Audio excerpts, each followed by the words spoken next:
សួស្តីអ្នកទាំងអស់គ្នាឥឡូវយើងមកមើលការប្រកួតរវាងក្រុមកីឡាករបាល់បោះដែលមានឈុតពណ៌សហើយនិងឈុតពណ៌ខំតែប៉ុន្តែក្នុងវីដេអូហ្នឹងមិនមែនមកក្រុមទេយើងកាត់ដាក់ជាយកចំណុចសំខាន់ចឹងណាមានក្រុមអាសអាក្រហមអាខ្មៅអីផ្សេងយើងដាក់ក្នុងនឹងចូលទាំងអស់ប៉ុន្តែអ្វីដែលសំខាន់នៅក្នុងវីដេអូហ្នឹងយើងខ្ញុំចង់ឲ្យពួកយើងមើលទៅនឹងកម្ពស់ណាជាទូទៅមិនថាកីឡាអីទេគឺកម្ពស់នឹងសំខាន់មែនតើអញ្ចឹងអ្វីដែលហើយកីឡាករដែលរឹតតែសំខាន់តើតើនឹងកម្ពស់នឹងតើតើកីឡាបាល់បោះកីឡាបាល់ទះអីហ្នឹងសុទ្ធតែទីមទីឲ្យយើងមានកម្ពស់ហើយដូចក្នុងវីដេអូហ្នឹងអញ្ចឹងអ្នកដែលមានកម្ពស់ធ្វើចង់និយាយថាលេងស្រួលអញ្ចឹងណាធ្វើឲ្យក្រុមដែលនៅលេងជាមួយយើងគាត់ពិបាកទៅដើមបាល់ពីយើងបាននេះដូចកន្លែងនេះ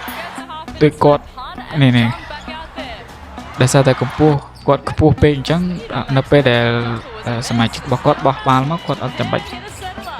ពិបាកទេគាត់គ្រាន់តែឈរធម្មតាទៅគាត់ចាប់បាល់ទៅគាត់ដាក់ក្នុងកន្ទក់នឹងបាននេះកន្លែងនេះអញ្ចឹងអ្នកកោមហ្នឹងអត់ដឹងធ្វើអីគាត់អត់កើតមានតែលើកដៃទេchứណាអត់មានធ្វើអីគាត់កើតទេ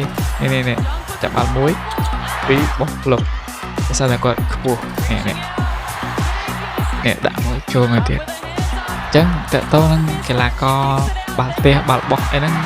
តើតើកម្ពស់គឺសំខាន់ណាកាលណាយើងកម្ពស់ខ្ពស់នឹងជាអត្ថប្រយោជន៍របស់យើងក្នុងការលេងកីឡាប្រភេទហ្នឹងនេះហើយចេះពួកយើងមើលពួកនេះដូច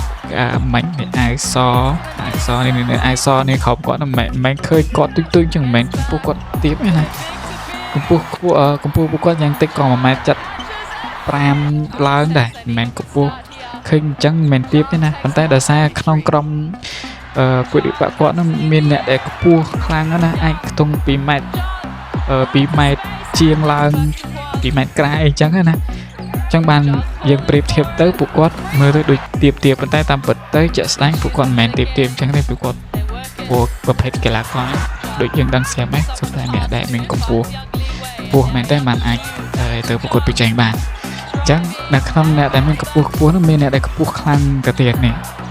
លេខ19ហើយសនេះខ្ពស់មែនតែគាត់ឈរធម្មតាចាប់បាល់ដាក់ធម្មតានេះបោះមើលឲ្យលេខ1នេះខ្ពស់19អូខេនេះបាល់លេខ19ទៀត9ដាក់ផ្លុកទៀតនេះ